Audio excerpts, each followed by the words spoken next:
As I stepped out onto the snow-covered porch of my cabin, the crisp winter air nipped at my cheeks. The sun was setting behind the towering pines, casting long shadows across the pristine landscape. The only sounds were the soft crunch of snow under my boots and the distant call of a solitary bird. It was the perfect setting for a peaceful skiing vacation. I had rented this remote cabin high up in the mountains. It was supposed to be a week of relaxation and rejuvenation. Just me and the great outdoors. But from the moment I arrived, something felt off. It started with small things, like the feeling of being watched or the inexplicable sense of unease that washed over me whenever I was outside after dark. At first, I brushed it off as my imagination running wild in the unfamiliar surroundings. But then, I started noticing things. There were strange tracks in the snow that didn't match any animal I knew, and odd noises would echo through the trees at night. I tried to convince myself that it was just the wind or a trick of the light, but deep down, I knew something wasn't right.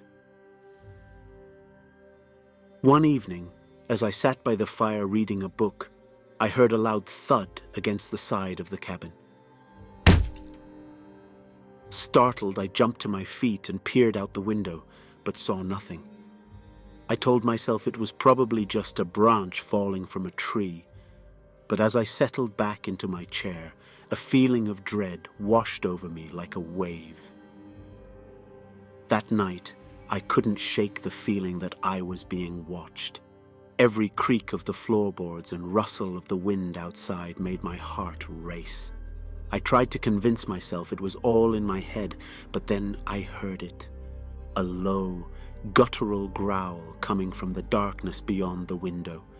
I froze, my blood turning to ice in my veins.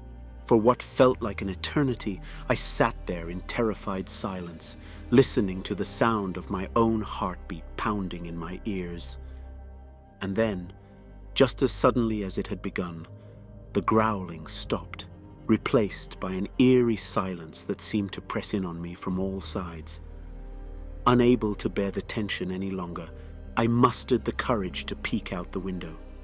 What I saw sent a shiver down my spine, a pair of glowing eyes staring back at me from the darkness, their evil gaze fixed on me with unnerving intensity. Panic surged through me like a tidal wave, and without a second thought I bolted for the door, my mind racing with fear. I didn't stop to grab my coat or my phone. I just ran, fueled by sheer terror and the desperate need to escape whatever lurked in the shadows. As I stumbled through the snow, my breath coming in ragged gasps, I could hear the sound of something crashing through the trees behind me, its heavy footsteps echoing through the night. I didn't dare look back. I knew whatever was chasing me was not human, and I didn't want to see it up close. I ran until my legs felt like lead and my lungs burned with exertion until I could no longer hear the sound of pursuit. And then, finally, I collapsed in a snowbank, gasping for air and shaking with fear.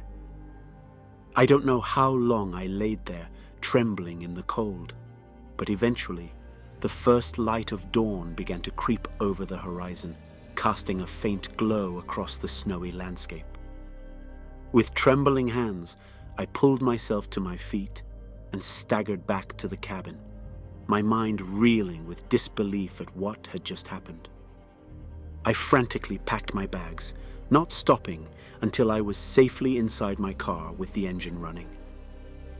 And as I drove away from that isolated cabin, I couldn't shake the feeling that something was still watching me from the shadows, waiting for the perfect moment to strike.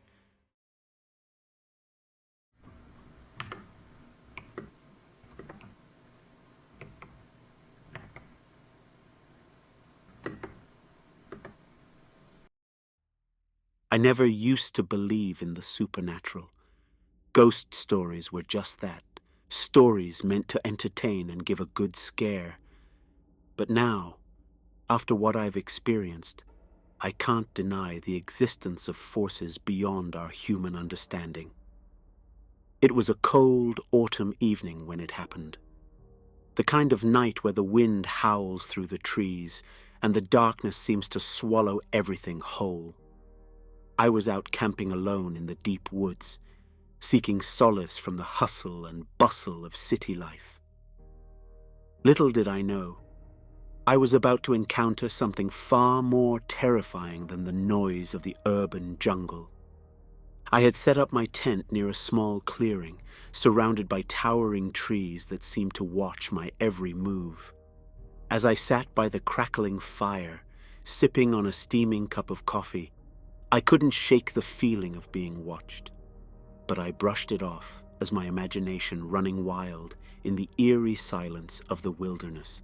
As the fire died down and the darkness crept closer, I retreated into my tent, zipping up the flap and huddling beneath my sleeping bag. I tried to shake off the unease that had settled over me like a heavy blanket, telling myself that I was safe inside my makeshift shelter. But then, I heard it.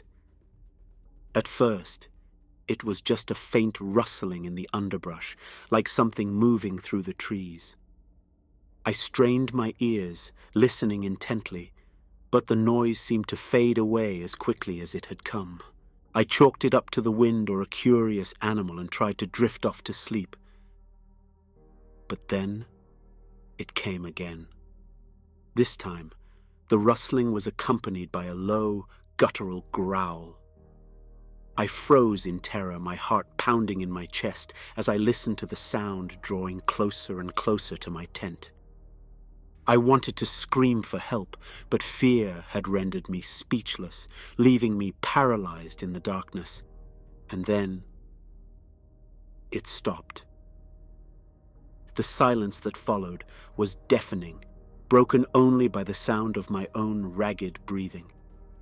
I strained my ears, waiting for any sign of movement outside, but there was nothing. It was as if whatever had been lurking in the shadows had vanished into thin air. I lay there for what felt like hours, my mind racing with fear and uncertainty. Eventually, exhaustion overtook me, and I must have drifted off to sleep despite my terror. I awoke to the sound of birds chirping and sunlight filtering through the trees. At first, I thought it had all been a terrible nightmare, but as I emerged from my tent, I saw the evidence of something far more sinister. Deep gouges marred the bark of the trees surrounding my campsite, claw marks so large and deep that no ordinary animal could have made them. My blood ran cold as I realized the truth. I had come face to face with a Wendigo. I quickly packed up my belongings, my hands trembling as I worked to dismantle my campsite. I couldn't shake the feeling that the creature was still out there, watching and waiting. As I made my way back to civilization, I couldn't shake the dread that hung over me like a dark cloud. The encounter had shaken me to my very core. If you ever find yourself alone in the woods on a cold autumn night, remember my story, and pray you never have your own encounter with whatever haunts that dark, lonely place.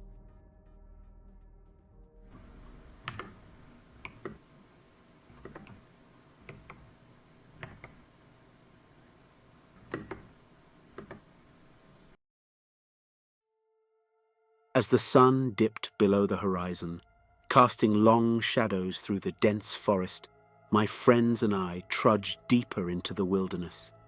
It was a routine hunting trip, something we did every year. We were seasoned outdoorsmen, armed with rifles and a sense of adventure. The woods were alive with the sounds of rustling leaves and the occasional call of a distant bird. But as we ventured further from our campsite, a strange stillness settled over the forest. The usual forest sounds fell silent, and an unsettling chill crept into the air. I glanced nervously at my friends, their faces showing concern. But we pressed on, determined to shake off the unease that had settled over us. But no matter how far we walked, the oppressive silence persisted, broken only by the sound of our very own footsteps. Then, without warning, we stumbled upon it. At first, I thought it was just a trick of the fading light, a shadow cast by the dense foliage, but as I blinked and rubbed my eyes, the figure before us still remained, looming tall and menacing against the backdrop of the forest. It was like nothing I had ever seen before, a towering creature with long limbs and antlers that stretched towards the sky. Its eyes glowed with an otherworldly light, a gaze that sent shivers down my spine. I felt the blood drain from my face as I realized what we were facing: a Wendigo. I had heard the stories growing up, whispered around campfires and passed down through generations, a creature of legend, said to stalk the forests of the north, preying on unsuspecting travelers. My heart pounded in my chest as the creature advanced towards us, its movements slow and deliberate. Panic surged through me, threatening to overwhelm my senses. But then, instinct kicked in. With a shout, I raised my rifle, aiming for the creature's chest. My friends followed suit, their weapons trained on the beast as it drew closer. For a moment, time seemed to stand still as we were forced to face off against the Wendigo, locked in a deadly standoff. And then, with a deafening roar, the creature lunged. I fired, the shot echoing through the silent forest as the bullet struck.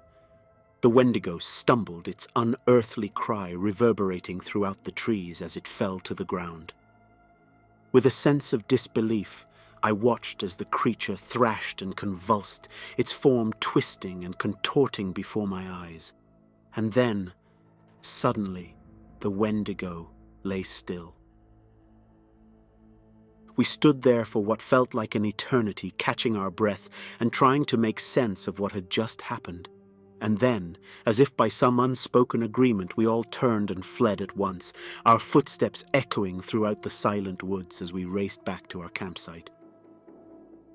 So, if you ever find yourself wandering alone in the woods late at night, remember this cautionary tale, and pray that you never encounter the Wendigo, for it is a creature of nightmares, and its hunger knows no bound.